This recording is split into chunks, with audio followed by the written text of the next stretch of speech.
तो चलिए आज बात करते हैं भारत की राजनीति की। हम दो प्रमुख राजनीतिक दलों की दो बिल्कुल अलग अलग रणनीतियों को देख रहे हैं और ये समझने की कोशिश कर रहे हैं कि ये उनके भविष्य के बारे में हमें क्या बताती हैं।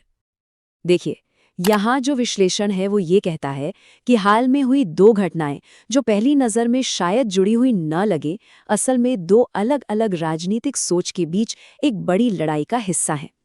तो आखिर ये दो घटनाएं हैं क्या और ये हमें सिखा क्या रही हैं? तो सबसे पहले बात करते हैं इन दो घटनाओं और इनके संदेशों की।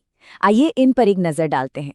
एक तरफ है सड़क पर किया गया एक बड़ा विरोध प्रदर्शन और दूसरी तरफ है पार्टी के अंदर लीडरशिप में किया गया एक बड़ा बदलाव। देखते हैं कि ये दोनों क्या अलग अलग संदेश दे रहे हैं। तो पहली रणनीति वो है सार्वजनिक रैली। हमारा विश्लेषण सबसे पहले दिल्ली में कांग्रेस पार्टी की तरफ से की गई एक बड़ी रैली पर ध्यान देता है। इस रैली का जो मेन थीम था वो था वोट चोर गद्दी छोड़, मतलब सत्तारूढ़ सरकार पर चुनाव में धांधली का सीधा सीधा आरोप लगाया गया।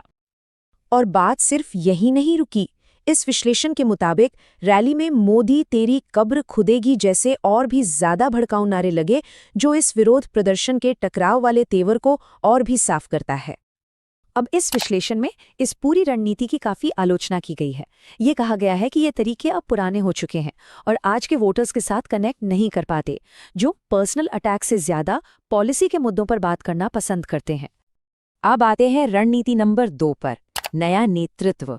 और ये पहली रणनीति से बिल्कुल अलग है।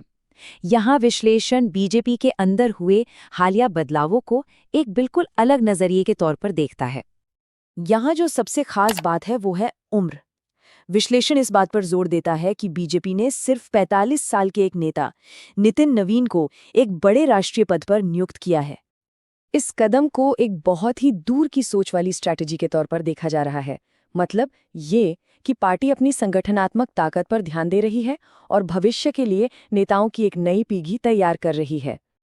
तो अब आप समझ रहे होंगे कि ये सिर्फ दो अलग अलग घटनाएं नहीं हैं। ये दरअसल दो बिल्कुल अलग राजनीतिक विचारधाराओं का टकराव है। ये स्लाइड इस अंतर को बहुत अच्छे से समझाती है।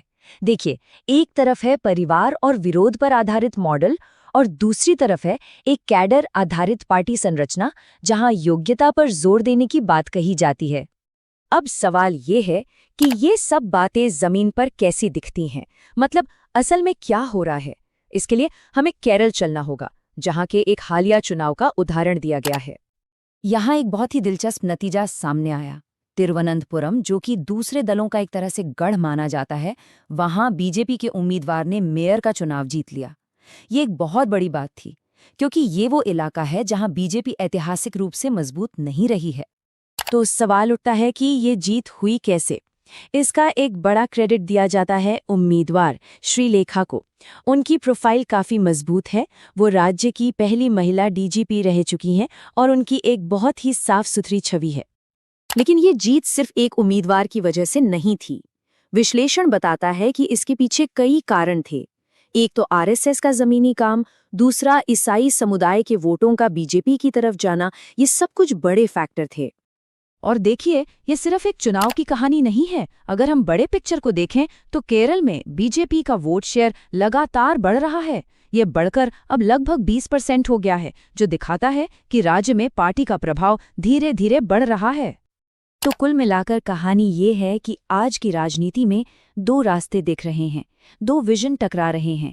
एक रास्ता है टकराव और विरोध की राजनीति का, और दूसरा रास्ता है संगठन को मजबूत करने और जमीनी स्तर पर काम करने का।